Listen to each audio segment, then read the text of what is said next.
buat di sini. Nah, diagram ini kalau Anda sering lihat, Anda latihan gambar sendiri, kalau suatu saat ada problem begitu ya, Anda bisa selesaikan dengan membuat diagram bebas, dengan membuat ilustrasi. Oh, Anda memahaminya bagaimana nih, arah fluidanya bagaimana, luas penampangnya bagaimana, begitu ya. Nah, karena ini dinamis, maka akan ada time. Ada saat time 0, ini mungkin posisinya fluidanya di sini secara diagram.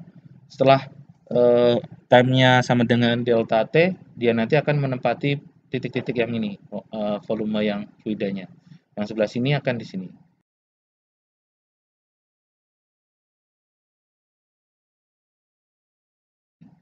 Nah, kalau diperhatikan pada saat yang sama, di sini itu ada eh, kita menggunakan konsep konservasi massa.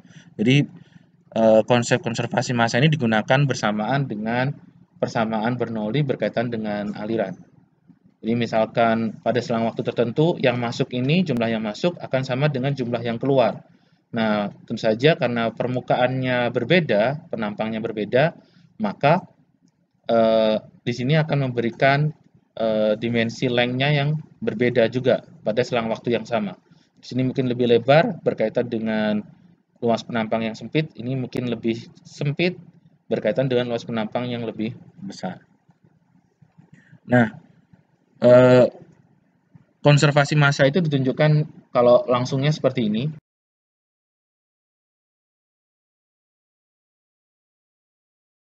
Kalau di buku teks Anda bisa lihat penurunannya mungkin seperti ini. Eh, dari massa flow rate itu atau laju aliran massa itu simbolnya adalah M, eh, ada dot di atasnya ya. Itu adalah rho dikali Q. M dot itu adalah kilogram per second. Coba bayangkan kalau Q itu adalah VA, di mana V adalah kecepatan dan A itu adalah luas penampang, maka eh, V dikali A itu ada satuannya adalah meter kubik per second, sedangkan rho itu adalah kilogram per meter kubik. Nanti kalau ini Anda coba analisis dimensinya, kilogram per meter kubik dikali meter kubik per second, Anda dapat kilogram per second. Oke. Nah, untuk konversi laju massa, berarti posisi M1 akan sama dengan M2. Jadi pada sisi pipa yang satu ke pipa yang kedua ini, karena konversinya sama akan seperti ini. Nah, nanti memberikan rho 1 kali Q1 sama dengan rho 2 Q2. Nah, karena Q tadi adalah A kali V, maka di sini kita punya rho 1 A1 V1 sama dengan rho 2 Q2 V2. Karena fluidanya sama, maka rho 1 dan rho 2 sama. Jadi tinggal A1 V1 sama dengan A2 V2. Oke? Atau ada yang menyebutnya sebagai persamaan kontinuitas.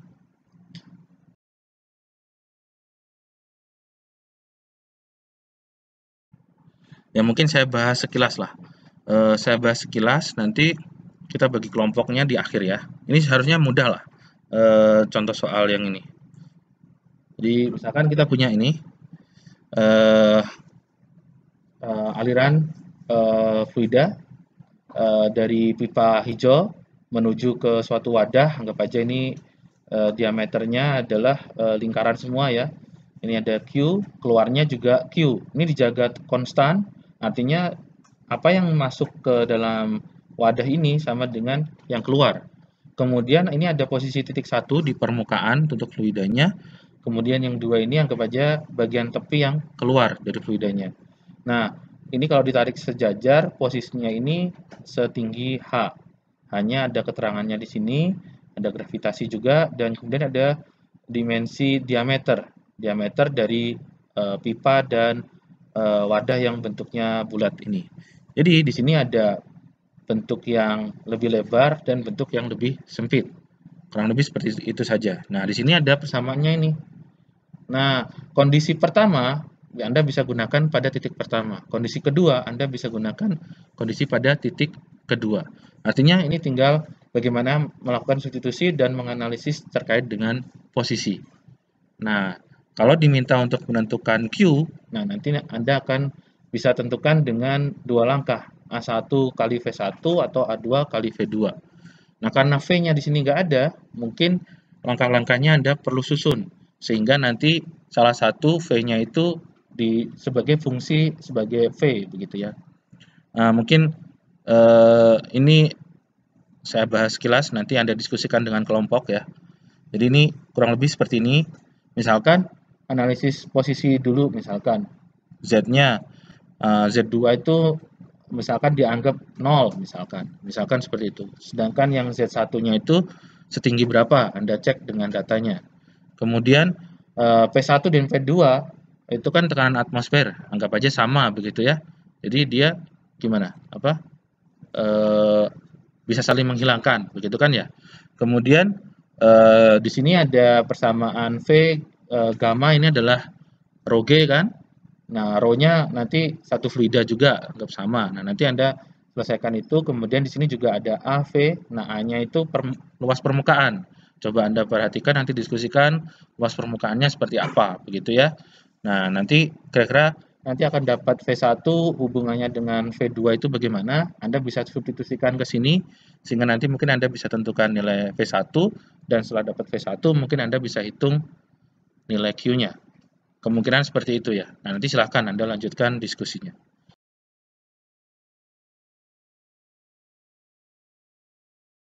Jadi di sini saya mencoba memperkenalkan hukum Darcy karena kita sudah membahas aliran atau flow begitu ya.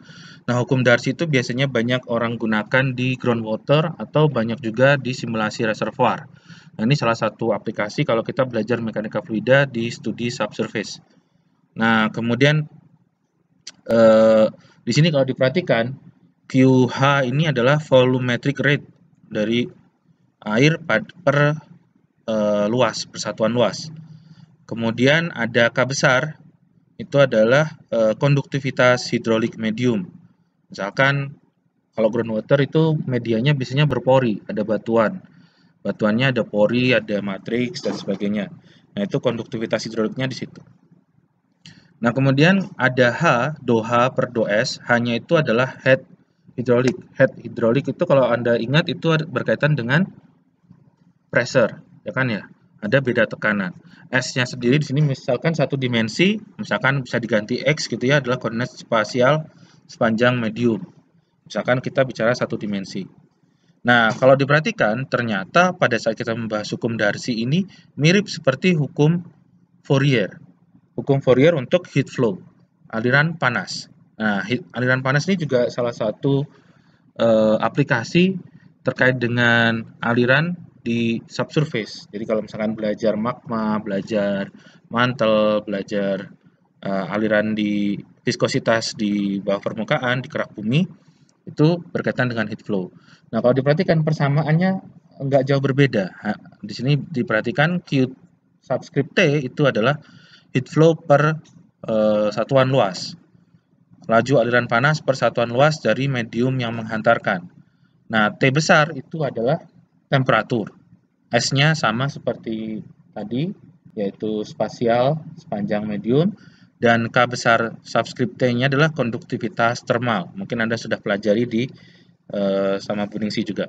Nah, kalau diperhatikan antara persamaan Fourier dan Darcy ini kita sebutnya sebagai homologi struktural. Ada di antara dua sistem ketika bentuk persamaan mengatur masing-masing sistem itu ditunjukkan sama. Meskipun secara fisik itu variabel dan koefisiennya mungkin sangat berbeda. Misalkan ini panas, ini dengan groundwater. Nah, kebanyakan kalau kita belajar flow atau aliran itu kita juga membahas selain fluida, membahas terkait dengan thermal. Selain itu ada juga yang aliran listrik, arus listrik seperti itu juga bisa. Tapi mungkin di sini yang paling dekat itu adalah thermal dan groundwater. Oke, selanjutnya saya mungkin tambahkan di konduktivitas hidrolik. Jadi dalam sains dan keteknikan, konduktivitas hidrolik atau K besar, simbol yang tadi dalam satuan SI itu adalah meter per detik. Nanti kita bisa cek lagi kalau kurang pas. Jadi kalau meter per detik itu berkaitan dengan kecepatan ya. Adalah properti dari bahan berpori atau tanah atau batuan yang menggambarkan mudah atau tidaknya fluida itu bergerak melalui pori tersebut atau suatu bentuk yang fracture atau sudah rekah begitu ya. Nah, konduktivitas hidrolik itu tergantung pada permeabilitas intrinsik material. Ada K kecil, satuannya M kuadrat, nanti saya cek lagi kalau ada salah copy ya. Kemudian bisa juga bergantung dengan tingkat saturasi, densitas, dan viskositas fluida. Nah, sini sekalian saya sampaikan bahwa konduktivitas hidrolik itu ada hal lain yang besarannya terkait, misalkan transmissivity, resistance, dan anisotropi. Ini mungkin kita nggak akan bahas detail, tapi ke depan kalau Anda tertarik belajar di hydrogeophysics atau reservoir simulation, nah mungkin Anda akan ketemu nih transmissivity dan seterusnya. Terkait dengan persamaan Darcy tadi, tapi di breakdown lagi. Ini dari buku teks yang berbeda, saya coba cari. Meskipun simbolnya beda, kalau tadi QH ya, di sini U. Disimbolkan U adalah volumetric flow rate per unit area. Anda bisa ganti QH juga, nggak masalah. Ini sama dengan minus K per mu. dP per dx. dP-nya itu adalah gradien tekanan, gradien pressure gradient. K kecilnya itu adalah permeabilitas yang tadi kita bahas. Mu adalah viskositas, dynamic viscosity. Jadi kalau kita coba tunjukkan persamaan Darcy tadi yang sebelumnya bentuknya seperti ini, itu berkorelasi dengan bentuk seperti ini, di mana rho G itu adalah gamma ya, biasanya kita sebut. Nah, itu coba dikeluarkan di sini, jadi kita dapatkan DH atau head dari pressure. Nah, jadi saya sebutkan properti atau besaran yang lain ya. Tadi Anda mungkin sudah baca, ada transmissivity, konduktivitas, permeabilitas. Nah, itu mungkin densitas, viskositas, saturasi. Nah, itu lebih kompleks lagi kalau Anda bicara simulasi reservoir. Mungkin saya di sini hanya menunjukkan tabel untuk yang contoh permeabilitas. Kalau geologinya itu berupa apa? Gravel, sand, sandstone, limestone, sama granit. Ini angkanya akan semakin mengecil, 10 pangkat minus 20. Klasifikasinya di sini adalah pervious. Pervious itu apa di translate-nya? Dapat ditembus gitu ya, dapat dilalui begitu. Tapi kalau sudah limestone ke sini, limestone termasuk sulit begitu ya. Granit, batu beku itu termasuk sulit untuk ditembus ke material tersebut dari fluida.